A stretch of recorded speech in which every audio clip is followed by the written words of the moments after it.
बिहार में सियासी पारा चरम पर है। गर्मा गर्मी, नोक झोंक, आरोप प्रत्यारोप छोड़िए, साहब यहाँ मर्डर तक हो चुका है और मोकामा के जेडीयू प्रत्याशी अनंत सिंह गिरफ्तार भी किए जा चुके हैं। मोकामा के जेडीयू प्रत्याशी अनंत सिंह की गिरफ्तारी के बाद जेडीयू के सांसद ललन सिंह ने उनके क्षेत्र की कमान संभाल ली, लेकिन अब वो भी फंस गए हैं। ललन सिंह उर्फ राजीव रंजन सिंह पर मोकामा में आदर्श आचार संहिता उल्लंघन का आरोप लगा है। पहला मामला पटना पुलिस ने दर्ज किया है, जब ललन सिंह ने मोकामा विधानसभा क्षेत्र में अनंत सिंह की गिरफ्तारी के बाद उनके समर्थन में रोड शो किया और इस रोड शो में 45 से अधिक गाड़ियां थी, जिसके बाद उन्हें और बिहार के उप मुख्यमंत्री सम्राट चौधरी के खिलाफ केस दर्ज कर लिया गया। वहीं दूसरा मामला सिर्फ ललन सिंह पर है, जिसमें वो अनंत सिंह के लिए चुनाव प्रचार कर रहे थे और उनके पक्ष में वोट करने की अपील की। उन्होंने कहा कि दुलार चंद यादव हत्याकांड में अनंत सिंह को फंसाया गया है, इसलिए किसी गरीब को वोट डालने मत दो। हालांकि चुनाव आयोग ने नोटिस जारी कर 24 घंटे में जवाब मांगा है।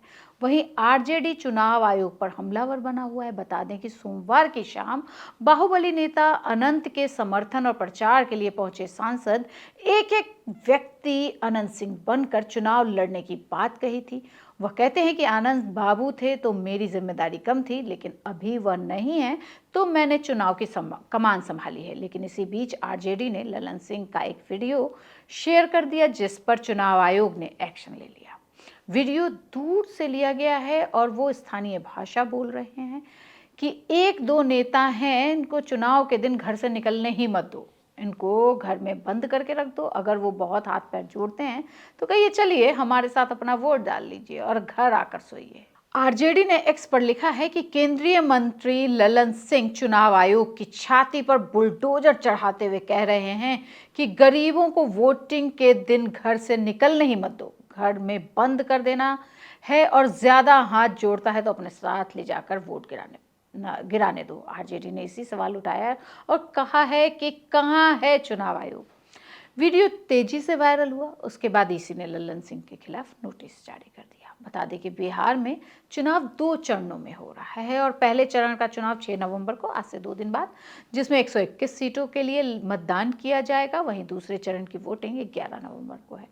अब 2 लाइन में समझने की कोशिश ये करनी है कि सांसद ललन सिंह हैं कौन।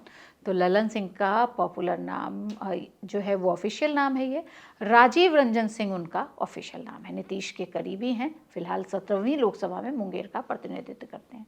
वह जदयू के राष्ट्रीय अध्यक्ष भी रहे हैं, मोदी कैबिनेट में मंत्री हैं। यहाँ यह जानना जरूरी है कि ललन सिंह भी जयप्रकाश आंदोलन की ही देन है। हालांकि इस विधानसभा चुनाव में ललन सिंह का यह नया रूप देखने को मिला है। उनकी छवि एक ऐसे नेता की रही है जो अपराधियों के खिलाफ मुखर होकर बोलता है। ज्यादा वक्त नहीं गुजरा जब ललन सिंह ने मुंगेर के प्रहलाद यादव नाम के आतंक को खत्म करने का प्रण लिया था। लोकसभा चुनाव में उनकी चुनाव जीत में इसकी बड़ी भूमिका रही थी, लेकिन विधानसभा चुनाव आते आते ललन सिंह एकदम बदल चुके हैं। वे हर कार्यकर्ता को अनंत सिंह बनने की सलाह दे रहे हैं। अब उन पर बिहार में चुनाव का जातीय रंग चढ़ा है या फिर उनकी पार्टी जेडीयू के निर्देश पर ललन सिंह को ऐसा करना पड़ रहा है, ये तो नहीं पता। लेकिन इतना जरूर है कि 2 बाहुबलियों की चुनावी लड़ाई ने एक बार फिर मोकामा को पॉलिटिकली सेंसिटिव सीट बना दिया है।